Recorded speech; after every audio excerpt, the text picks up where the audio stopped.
rather familiar with AI, artificial intelligence.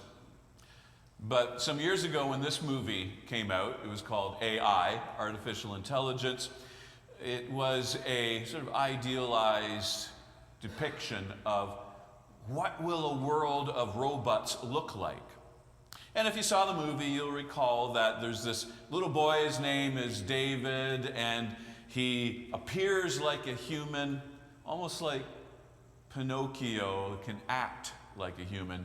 And his one desire is to one day become human.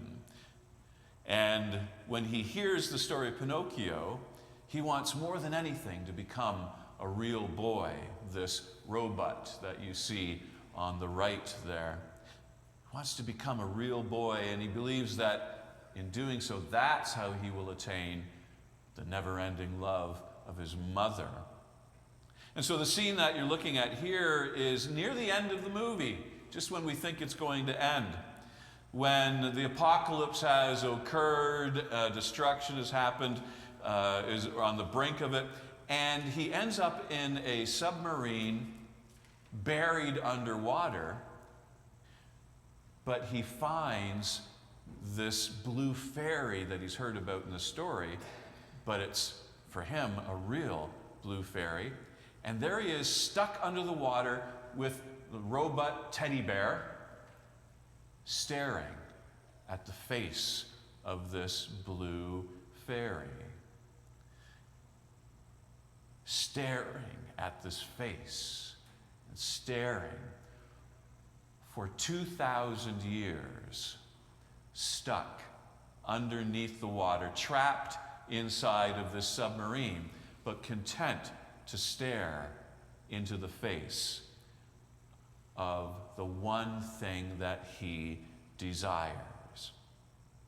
The movie goes on, and 2,000 years later, aliens visit our world, and they find this boy still functioning. He's a robot, you know. And he's frozen, but still staring gleefully at this image. For little David, the robot, he's frozen in this moment of time, and he is okay with that. The Transfiguration story we just heard doesn't have David in it, but you've got these three disciples, and they're wanting to be frozen in this moment in time. It's a story about our desire to get stuck in what we think is a great moment, but Jesus has different plans. We all know what it means to try and freeze a moment in time. If you've ever held a camera in your hands, or you've ever enjoyed a photograph that someone else has taken, you've experienced a moment frozen in time. You think about, you know, what are some of the oldest photographs that you have in your possession?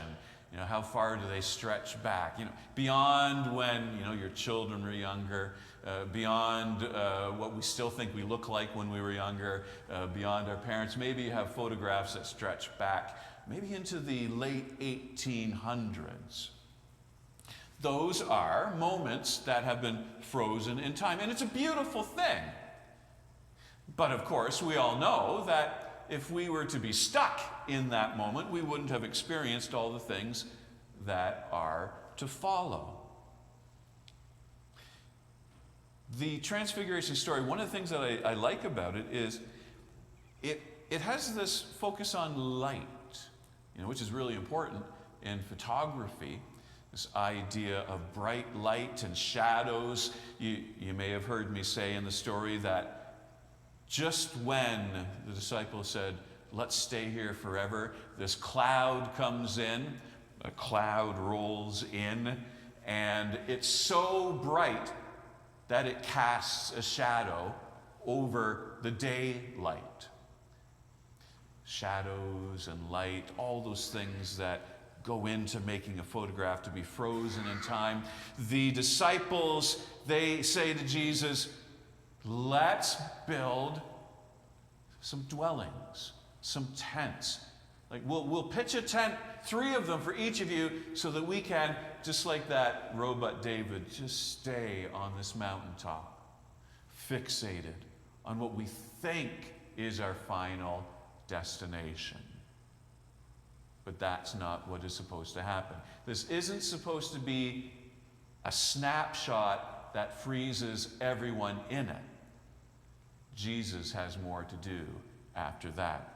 He has to go down the mountain, and so do the disciples, and they head towards the cross. Organizations always run the risk of wanting to be frozen in what they think are their best times. I remember someone sharing this saying with me about organizational psychology, that one of the greatest risks to an organization is its own success. Because when organizations become successful, when everything's working the way that it should, we tend to want to freeze that moment, to stay in that moment.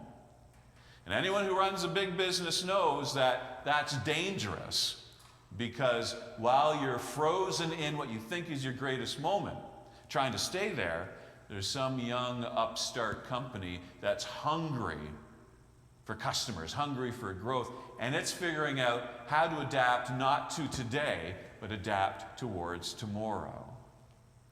You think about the great software companies like Microsoft, and one of the great complaints that young tech nerds have about Microsoft is it will buy up all those young upstart companies that have figured out the future, and once those companies get pulled into Microsoft, they just slowly die.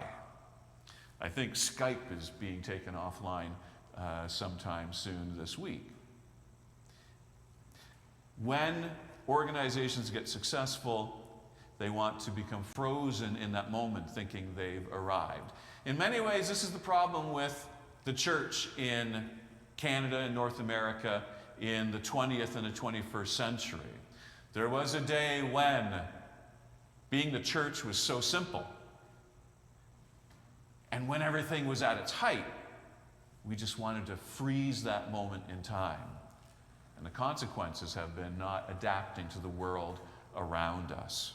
Sometimes success can get in the way of success and adaptation. And Jesus knows that when it comes to discipleship, when it comes to his disciples who are there on the mountain with them experiencing the Transfiguration, that they can't stay there. They've got to go down the mountain. Yes, what a wonderful mountaintop experience, but we have to turn our face towards the cross, climb down the mountain if we are to follow Jesus Christ, and follow him into that sacrifice, into that suffering, so that we can follow Christ into that resurrection. That's what discipleship is about. Another way of thinking about it is that of being frozen is we do it. We're not corporations, but I think we do it in our lives. When we experience something that is so pleasurable, so wonderful, we want to stay with it and do it again and again and again. And it somewhat becomes an addiction for us. Let's repeat this high, this moment of pleasure. But over time, with repetition, you end up getting trapped in that habit and no longer able to move on with the world. Discipleship is about not getting stuck in that mountaintop experience, but instead following Jesus. Jesus says to the disciples, well, actually, Jesus doesn't say anything to the disciples after they say, "Can we stay here forever?" Instead, God rolls in a cloud and says, what to the disciples?